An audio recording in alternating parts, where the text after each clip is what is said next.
the rubble. We'll find out how the mission is picking up. Also in the news, we will speak to an insurance consultant on what the victims stand to lose or gain in the likely event that they were not insured by their employers. Now, danger is still looking at us in the face, is staring at us in the face, and we do nothing about it. We bring you exclusive stories on some weak buildings Joy News has cited. In business, the multi-TV auto show takes off today. We'll tell you more about that. Stay with me for details of these and many more.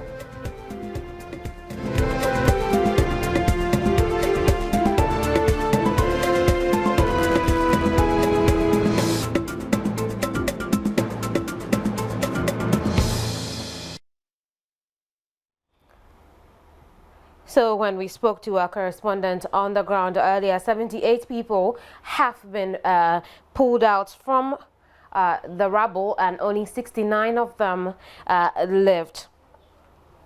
Now, the NADMO has also presented an interim report, but the Deputy Commissioner of Insurance, Simon N.K. Davo, on Thursday called on owners and occupiers of commercial buildings to insure their properties as required by the Insurance Act 2006, Act 724. Now, Section 183, Clause 1 of Act 724 states that a person shall not construct or cause to be constructed a commercial building without insuring with a registered insurer the liability in respect of construction risks caused by negligence or negligence of servants, agents, or consultants, which may result in bodily injury or loss of life or damage to the property of any workman on the site or of any member of the public.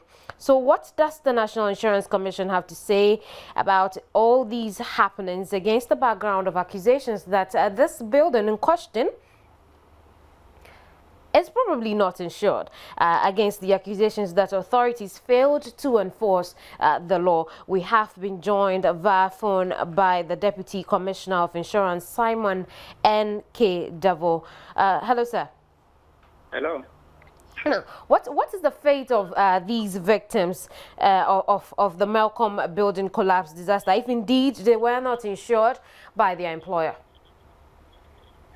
Yeah, as you rightly said, if the property is not insured, as we have been educating the general public over the past 3 years, then the liability will fall under what the government can do for them. Because as you've said, if it's not insured, as you have been saying, definitely no insurance company can be called upon to pay any compensation or anything to any of the victims. But fortunately, if the property has been insured, then that one, the insurance company will take it upon themselves, and then any liability, whether injury, death, will be duly compensated by the insurance company. Right. I'm going to have you hold the line. Now, we are told that the collapsed Malcolm Shopping Mall is insured, but it's not comprehensive. It's only insured so that, let's say, the products in the building are insured. Now, we have been joined on the other line by an insurance expert, Edgar Redu, to help us understand the issues relating to this insurance. Now, hello, Edgar. Hello, Edgar. I'm here. Right. What does this disaster mean, especially in the area of insurance? Well, first of all, I think the section you quoted in the Act is wrong. The section that falls directly under this case is Section 184, subsection 2. That is the correct place for you to look at, Section 184, subsection 2. But you see, the problem we have is this, that the NIC itself has failed to ensure that the right policy is issued. That particular insurance does not take care of the kind of risk that is exposed. How do you expect a public liability policy as an extension under a fire policy to have a limit of only 10,000 Ghana cedis? It simply does not make sense. A public liability policy should stand on its own because you are dealing with the public. And I'm surprised that even Parliament, at the time of passing this law, could not have, looked at what happened in the stadium disaster situation, where over 100 and something people lost their lives. How do you take a policy that can give only 10,000 cedis as compensation? Be as it may, the other issue is this, that the NIC has a duty. You cannot say it's the government. Here is a situation that the law has given you the power. So if the law has given the power to ensure that everybody does it, and they fail to do it, you should be sanctioned for it. The other aspect about that law is the fact that that law does not prescribe any sanctions or punishment for people who fail to do that job. You see, that is the sad aspect of it. In terms of whether, but the building actually is insured. The building is insured by SIC, okay? But the sad thing about it also is the fact that if the way the law operates tends to rather give protection to owners of the building as against innocent people who will suffer. And in the strictest sense, the law is actually supposed to have covered innocent people. Like that has happened. But rather, if you are saying the building is insured, and the building is insured for about 850,000, and you are giving only 10,000 cedis to the people who suffered the loss, tell me what sense does this make? NIC has failed in that respect, and I think they should go back and then do the correct things. Right. Edgar, please hold the line whilst I talk to Simon. Simon, have you failed? Mr. Edgar is talking like that NIC has failed, because we started this educational program for the past 2 years, compelling all non-life insurance companies to ensure that all commercial properties are insured under the law, and the law prescribes the type of cover you should give. They say you should insure it against collapse, against flood, against earthquake, against storms, and against fire, all those issues, and that it is incumbent upon the insurer, the occupier or the owner to insure all those properties. And the type of policy you go and take under the law is strictly implied in the law. And also, it cannot say that NIC has failed to implement that. We come out with certificates to be issued, to be pasted, and the fire service is doing that to ensure that when they go for their fire inspections, they look for the certificates that property has been insured. And of course, the law prescribes appropriate punishment. It said anybody who does not insure the property commits an offense. And all the offenses under the Act are prescribed in the appendix to the law. So I'm sure Mr. Edgar should also go back and see all those issues and comment on it. NIC has done its part. It's not being done. We took it upon ourselves. We educate the public. You can hear us on radio stations enforcing, even for the past 3 months. Radio stations carrying out adverts compelling commercial owners to insure their properties.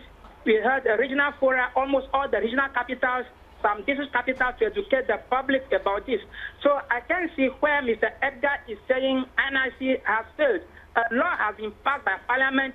So if some clauses in the law or something he expects in the law to be done, it is not there, can he blame NIC for putting up a law which has been passed by Parliament? Then he should address his concern appropriately to the right test. And of course, that's on NIC being pragmatic on these issues. We even started a complete review of our law to include a lot more things which we think it is not there. I think NIC should be commended rather than being vilified for not doing what they think we should do. So rightly, I know that we are doing the right thing to protect the people, the policyholders, or Ghanaian public.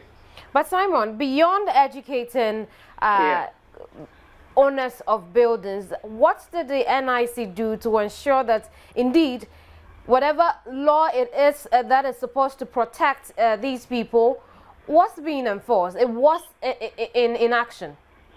Oh yes, we all know law enforcement is in Ghana. NIC is not a law enforcing agency.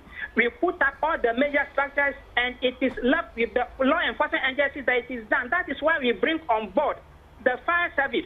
And they are making sure that when they go for inspection, they realize that if it hasn't got, they will check that no, you haven't got a fire certificate for commercial properties against all those liabilities. So we've done our part, and of course, the police is there as they do for all types of insurance, whether for motor vehicles and others. They are enjoying. They are the one to implement that make sure that when you go to this property, it has got the fire certificate have been insured. So NIC, we are regulators. We are not law enforcement. Right. But Edgar, help me understand this. How is it that the building could be insured, the products in the building could be insured, but the people who work in the shoppers who go in there are not covered under this insurance, so that in events as these, they can make claims? That is why I stated earlier. And I'm surprised that this is how the Deputy Commissioner is reacting to the issues. First of all, I believe you have a copy of the law in front of you. You read Section 183 of the law. Section 183 prescribes clearly that anyone who fails to comply with Section 183 commits an offense. Now, the particular case is Section 184. See whether there is anything like that under Section 184 that anyone who fails to insure the law, the punishment is for those who fail to insure during construction stages. But when the building is complete, like this particular one, it only says insure. You have the law right in front of you. Read it and see whether there's any sanctions there. Number two, the Deputy Commissioner should know. It is they who make the proposals to Parliament. It is they who prepare the document to Parliament. It is not Parliament on its own that came with the law. They prepare their document and send it to Parliament through the executive. So it is not Parliament that did it. And I'm saying that the question you are asking, whether the protections for the third parties, that is the workers and then the people, it is how NIC counts it. That is what is happening. That is what I'm saying, that it was NIC who set a limit of 10,000. Ask him, Mr. Dav, it wasn't it NIC that set a limit of 10,000? So what is he talking about? And I'm saying that even the way they count it, it is wrong. You don't take a public liability policy as an extension under a fire policy. A public liability policy should stand on its own. So I pose the question. So like what happened at the stadium, how many years ago? Was there any fire or was there any collapse? But then you know the number of people who lost their lives. So if you have such a policy and it is giving compensation for 10,000, how would you compensate the 100 and something people who died? And this I'm saying is the failure of NIC. But back to the question again. Every employer under the laws of this land has to make provision for compensation to workers. Okay, be it injury or death they sustain in the course of their employment. And that is what the Workmen's Compensation Act seeks to do. However, some of the smart guys decide to pass the risk over to the insurance companies to take it up. So in events of cases like this, what do you call it? When the labor commissions, the labor departments compute any computations, whatever, and then gives it to them, then they forward it to the insurance company. The insurance company pays back. But then, if in this particular case, it is more of common law, because I don't see. I mean, you can claim under the two laws, the common law, and then they can claim under workman's compensation. And I think it would be advisable for them to claim under common law, because the ingredients of negligence under tort is very clear here, and that the tort fees are that is Malcolm. Malcolm has a duty to ensure that they are paid under common law, because the workman's compensation amount is very scanty. But then they can claim both. They have every right to both. So this is how they should approach the case. Right.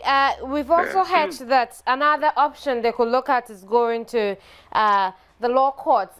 Tell me about that. That is the common law. That's what I mean. That's common law. They can make a claim under the common law. Right. And that one is a matter of tort. And as I said, that the ingredients of tort is clearly established in this case. So they can claim under common law, and then they can get their compensation. Right. Yes. Now let me go to Simon. Simon, are we looking at a review? Yeah. In the first place, I'm happy that Mr. Edgar mentioned the Workmen's Compensation Act, because that act also enjoins every worker to take employer's liability for their workers, irrespective of this fire one. So the fire one is just something like an additional policy which they can take. The only thing covering workers mainly falls under the Workmen's Compensation Act. Every employer is supposed to take that liability. That I don't know whether the Compensation Act, the Workmen's Compensation Act, prescribe limits or amounts to that. So that's the first point of call for these people, whether they have been insured by the employers for that, before they will think of the compensation under the fire policy. But of course, as I've said, we review a whole lot of, almost a new law altogether is coming, which of course is at cabinet level by now. I'm sure it is approved before it gets to Parliament. So we are reviewing the whole law altogether. Tell us some of the critical aspects you have reviewed. Oh, definitely. It's a whole lot. I cannot recollect all those ones. The law is not before me, as I've told you now, but the whole law is changing to reflect the current situations, conditions, the international insurance core principles. A whole lot is changing. Right. Let me make one quick intervention here. Right. Yeah. The liability for injury and death under this particular fire policy is for third parties. It's not for the workers. It's for the third party, because the workers for the third parties. Yes, for the third party, not for the workers. Yeah. So the that's third one I agree. It's for the third parties. Right. Yes, Simon, can you let it go ahead? Right. It's for the third parties. That is the people outside the employment of Melcom. So that would include ordinary, working customers, people on the streets, or anybody. But if you are an employee in that particular regard, you are covered under the workman's compensation. Yes. So the policy does not really cover the workers there. So it is the workman's compensation that will take care of them. But then, as I said, the best thing for them to do is not to waste their time even on the workman's compensation, but then go straight to the common law, and that will take care of them. But then NIC has a duty to review that 10,000 that they put there as limit for injury or death.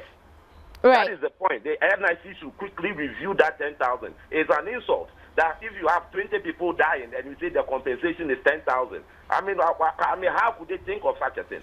And that is what my beef is. Right. And Simon, that was what I was hoping you would address when you mentioned that a review of the entire law was at the cabinet stage, and unfortunately you were unable to tell us. But and then now that it's been mentioned again, are we looking at a review of this 10,000 as well? Pecuniary clauses or elements in the law is being reviewed. Right. Thank you, gentlemen, for joining us on the midday brief. Moving on to some other stories. The Deputy Metro Engineer of the Kumasi Metropolitan Assembly, Joseph Edu Mensah, has confirmed ownership of a story building opposite Asokwa Police Station in Kumasi to belong to Nana Bweju, owner of the same Melcom shopping mall, which collapsed on Wednesday, injuring many and killing at least 12 people. According to him, the building has no permit and could be pulled down anytime soon. Now, here's an exclusive report and footage of the story by Mohammed Nuruddin. The Deputy Metro Engineer of the Kumasi Metropolitan Assembly, KMA, Joseph Edu Mensah, said information reaching him indicates that the building has some cracks in it and could be dangerous for human habitation. He said his outfit is taking steps to ensure that such disasters are kept. According to him, the building has no permit and could be pulled down anytime soon. The building was put up before I came, so I'm here to find out whether he had a permit or not. But I am not sure he had a permit, because nobody will give permit to that effect. So I'm not sure he had a permit. I cannot take the decision. It's the KPC, Kumasi Planning Committee, which is the body responsible for that. So at the appropriate time, the KPC will write to inform him on the necessary action that the KMA will take. That the structure can be pulled down. When you look at it and it's not habitable, it has to be pulled down. Because I learned, I have not seen it myself, but information reaching me indicate that there are a lot of structural cracks in the building, which means it's very dangerous for human beings to live in. Still on some more buildings, as the nation still deals with Wednesday's Melcom shop collapse at Achimota, 3 persons have been arrested by the Adenta District's police for working on a dangerous building even after being warned in July to stop work. Atamrahia, a suburb of Adenta in the Greater Accra region, stands this 5-story building with hanging concrete pillars and iron rods. These stone tiles are also being used to cover up the weak-looking blocks used for the building to deceive prospective tenants and authorities.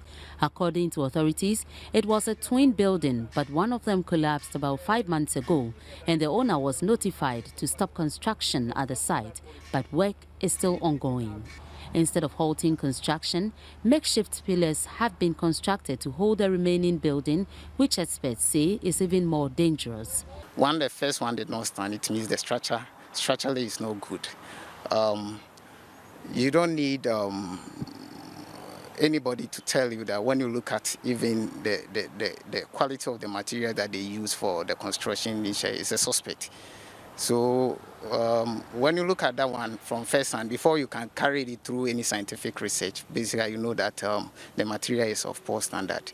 Resident engineer of the Adenta Municipal Assembly, Victor Mensah, told Joy News all efforts to meet with the owner to find a way forward has proved futile. To no avail, the owner of the property did not respond. We have several requests for him to come and assist us to know. Unfortunately, some time ago, one of the listings came down, which we came here again. We wrote on the walls, we gave sermons. The property owner failed to show up. After persistent this thing, we thought there's a need. That's why we informed the police to come and assist us to get the people so that we can get the owner of the property owner to assist us in our investigation.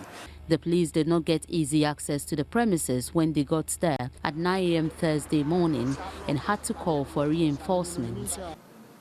So I detailed my crime officer and the task force team. When they got to the place, they refused to open them. They knock. Nobody was responding. They have to scale over the wall and enter the yard. When they got to the yard, they met 3 guys who were working inside the yard on the collapsed building. So which you can see, you've been to the scene. So they were brought. DSP Stephen Kofi-Ahiatafu said they're going to hand over the arrested men to the assembly to take the necessary action against them. Some members of the owner's family who were at the scene said the man in question is on admission in the hospital, hence his inability to meet with the building engineers when asked to.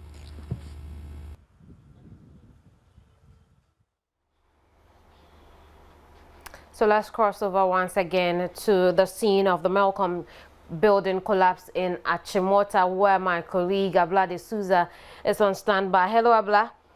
Yes, Kamini. Take us through what's happening. Yes, one of the rescue team members have been hurt badly.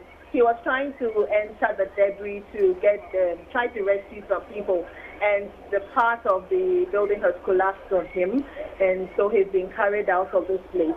We've also chanced on a list of missing people who are on the list of the Malcolm staff, but they haven't been found yet. About 9 people. Kamini, if you wouldn't mind, I would give you the list of these young ladies. Please go ahead. Okay, so first on the list is Lucy, and then Neil Luthros.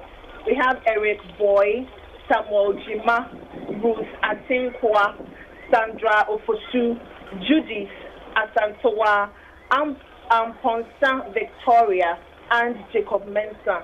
I'll go over it again. The missing people on Malcolm's staff list are Lucy, Neil Luthros, Eric Boy, Samuel Jima, Ruth Atenkwa, Sandra Ofosu, Judith Asantowa, Ponsa Victoria, and Jacob Mensah. These are 9 people I gathered from the Ghana Armed Forces are on the list of the Malcolm staff, but after this disaster, they haven't been found yet, and they think that they might be under the rubble. Now, the dog the Israelis brought around,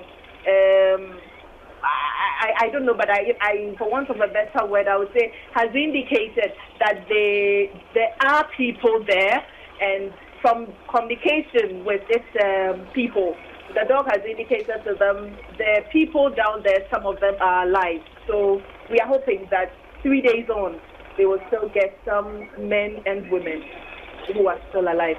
Right. So how has the injury of this rescue officer affected work there now? It hasn't affected work at all. They are still ongoing. Everything is moving normal. He's been carried away, I suppose, to the police hospital or the Section 7 military hospital. Right. Thank you very much. Francisca Abla de Souza is on the grounds at the scene of the Melcom building collapse. She tells us that sniffer dogs, which were brought in from Israel, have communicated with their trainers, and it's believed that people are still in there. Some of them are believed to be alive. 9 Melcom workers are still missing. Now, it makes me worry again that a rescue officer is hurt, because with the interim report we have here in our possession, a lot of these rescue officers were not working with protective suits, and it's sad that they'd have to endanger themselves this way so they can save some lives. Now, according to report, the West Municipal Works Director Carl Henry Clerk has also been taken in and interrogated by the BN9. Clerk was taken in because when his attention was brought to the dangers of the building, he did not heed to the call. You're watching the Midday Brief. I'll be right back. Away from that, a main problem prospective car buyers face is how to source financing to purchase their car, and a lack of information for prospective buyers to make sound purchasing decisions to get maximum benefit. The annual multi-TV auto show is thus designed to help prospective car owners and those looking forward to trade off their cars to receive expert advice on how to go about their purchase and trade-off. Now, the show will take off this afternoon after the news, so we'll bring you shots of it in our subsequent bulletins. We'll take you live to the trade fair venue where it is underway, but it is the multi-TV auto fair and it starts today. You're watching the Midday Brief. My name is Kimini Nyamani Amano. I'll be right back.